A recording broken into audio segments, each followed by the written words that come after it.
पिछले टॉपिक में अपन ने संधारित्र और संधारित्र के सिद्धांत के बारे में पढ़ा था।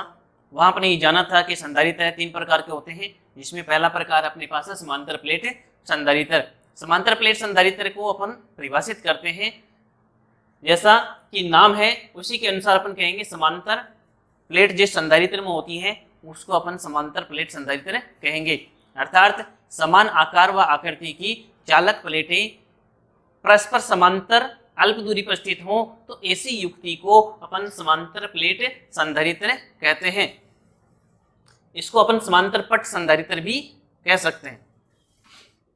इस समांतर प्लेट संधारित्र को अपन इस चित्र द्वारा दर्शा सकते हैं, जिसमें अपन देखें कि 2 प्लेटें हैं जिनके ऊपर समान मात्रा में आवेश है, दोनों एक दूसरे के समांतर हैं। इन दोनों का क्षेत्रफल a है और तथा इन दोनों प्लेटों के मध्य दूरी d है, वो अल्प है।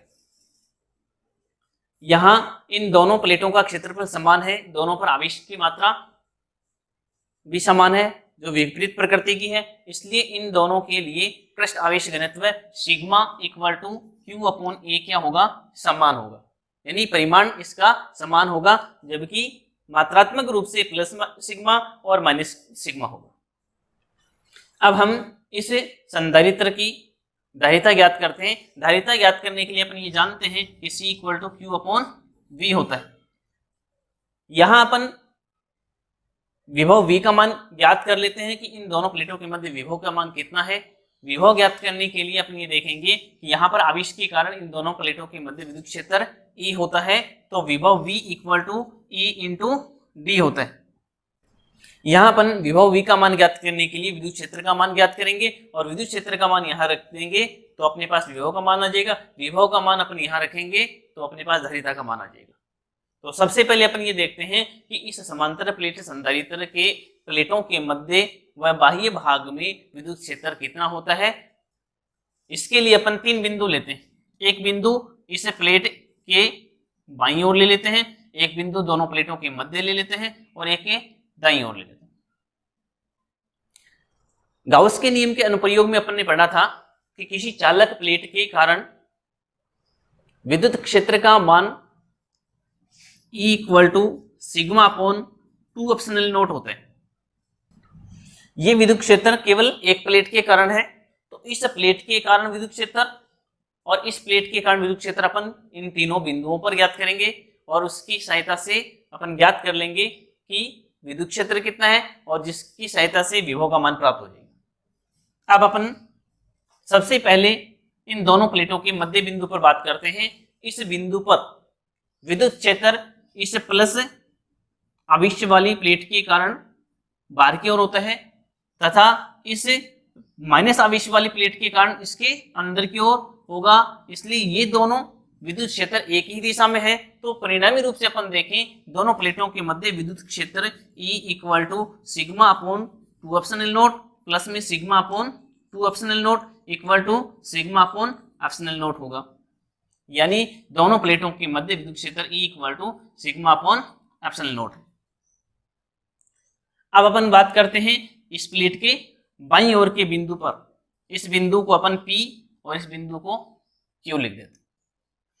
P बिंदु पर प्लस आवेश वाली प्लेट के कारण विद्युत क्षेत्र बाहर की ओर, जबकि माइनस आवेश वाली प्लेट के कारण अंदर की ओर होता है। यानी यहाँ इन दोनों प्लेटों के कारण जो विद्युत क्षेत्र है विपरीत दिशा में है, इसलिए परिणामी रूप से इसका मान कितना हो जाएगा, E इक्वल टू 0 हो जाएगा।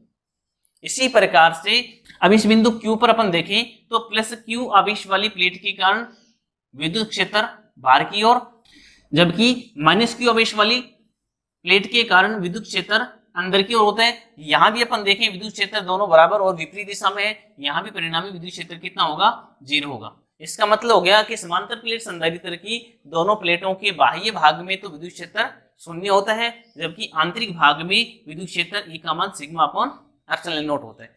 यहाँ विद्युत क्षेत्र E का मान हो गया sigma upon epsilon not. Sigma का मान अपन जानते हैं Q अपॉन A होता है, तो यहाँ मान ये और रख दें तो मान हो गया Q upon A epsilon not. ये विद्युत क्षेत्र का मान इसे समीकरण 3 में रखकर अपन विभव का मान ज्ञात कर लेते हैं। तो विभव V इक्वल टू ई की जगह मान रख दिया अपन ने Q upon A epsilon not into में क्या है D। यहाँ ये जो D है वो दोनों प्लेटों के मध्य दूरी है। अब यहाँ अपन ये एक और ध्यान दें तो इस प्लेट के किनारों पर आवेश घनत्व क्या है, बहुत अधिक है, इसलिए यहाँ पर विद्युत क्षेत्र है वो वक्र रूप में हो जाता है, यानी दोनों ही तरफ अपन ध्यान दें तो ये वक्र रूप में होता है। इस भाग को अपन क्या कहते हैं, इसका उपांत प्रभाव कहते हैं। ये है उपांत प्रभाव। लेकिन जब इन दोनों प्लेटों के मध्य दूरी अल्प होती है या बहुत ही कम होती है तो इस उपांत प्रभाव को अपन नगण्य मान सकते हैं। ये जो विद्युत क्षेत्र अपने पास आया ये मान सकते हैं कि दोनों प्लेटों के मध्य क्या है, समांतर है। अब इस विभव V का मान इस समीकरण 2 में रखकर अपन इसकी धारिता का मान ज्ञात करते हैं। तो धारिता C equal to Q upon QD upon A epsilon naught. यहाँ ये ए एप्सिलॉन नॉट ऊपर चला जाएगा और ये Q से Q कैंसिल हो जाएगा, तो C इक्वल टू अपने पास आ गया epsilon not A upon D। अब यहाँ अपन ध्यान दें तो ये धारिता C है, दोनों चालक प्लेटों के क्षेत्रफल के तो समानुपाती आ रही है, जबकि इन दोनों प्लेटों के मध्य दूरी D के व्युत्क्रमानुपाती है, अर्थात C प्रोपोर्शनल टू A और C proportional to 1 upon D। अतः इस पर आधारित क्वेश्चन एग्जाम में पूछा जा सकता है, यानी ये जो टॉपिक है इसको अपन दो प्रकार से क्वेश्चन बना करके पूछ सकते हैं। एक तो ये कह दें सीधा सीधा ही कि समांतर प्लेट संधारित्र किसे कहते हैं, इसकी धारिता के लिए व्यंजक प्राप्त कीजिए, तो अपने को ये व्यंजक प्राप्त करना है।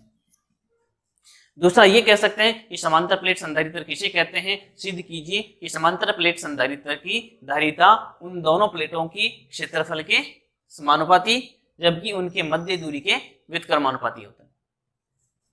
अब हम समांतर प्लेट संधारित्र पर आधारित कुछ एग्जाम्पल देखते हैं, जिसमें ये कह रहे हैं कि एक समांतर प्लेट संधारित्र की प्लेटों का क्षेत्रफल A, उनके मध्य दूरी D है तथा इसकी धारिता C है।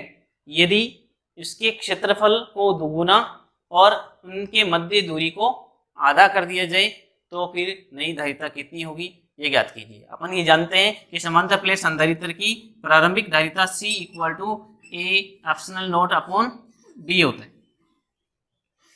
अब यदि परिवर्तन करने के पश्चात धारिता का मान C डैश है तो इसे अपन इस प्रकार से लिख देंगे A dash epsilon naught upon D dash. A dash का मान रखते हैं तो A डैश इक्वल टू है 2A, धारिता C डैश इक्वल टू आ जाएगी 2A epsilon naught upon D dash का मान है D/2, तो यहाँ मान रख दिया D/2, ये 2 ऊपर चला जाएगा तो ये 2 और 2 4 हो जाएगा, 4A epsilon naught upon D हो गया। अब यहाँ अपन देखें ये धारिता C प्रारंभिक जो धारिता है वो A epsilon naught upon D है, यानी A epsilon naught upon D के स्थान पर अपन C लिख सकते हैं। तो ये मान आ गया C dash equal to 4 into C, यानी इस स्थिति में धारिता प्रारंभिक धारिता की 4 गुना हो जाती है। अब अगला उदाहरण लेते हैं जिसमें ये कह रहा है कि 1 mm दूरी पर स्थित दो वर्गाकार चक्तियां जिनकी त्रिज्या का मान 5 सेंटीमीटर है, इससे निर्मित संधारित्र की धारिता का मान ज्ञात कीजिए। क्योंकि समांतर प्लेट संधारित्र है इसलिए धारिता C इक्वल टू क्या होता है A epsilon naught upon D। यहाँ अपने को क्षेत्रफल का मान चाहिए, अपने को त्रिज्या दे रखी है, वर्गाकार चक्ति है, इसके लिए क्षेत्रफल A इक्वल टू क्या होता है पाई r स्क्वायर। तो यहाँ मान रख देते हैं C इक्वल टू में आ गया पाई r square epsilon naught upon D, मान रख देते हैं यहाँ पे। तो धारिता C इक्वल टू होगी, पाई का मान रख दिया 3.14 गुणा r का मान रख दिया 5 गुणा 10 की घात माइनस के 2, इसका वर्ग हो जाएगा।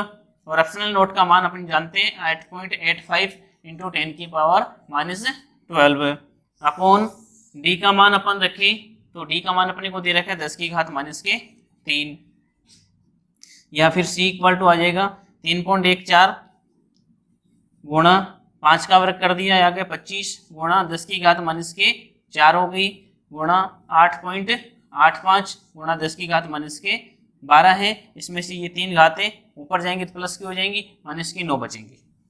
यहाँ इसको अपन सरल करेंगे तो ये मान आएगा 69.47 इंटू 10 की पावर माइनस के 12 फेरड, या लगभग में अपन लिखे इसको तो 69.5 पिको फेरड अपने पास मान प्राप्त हो जाएगा।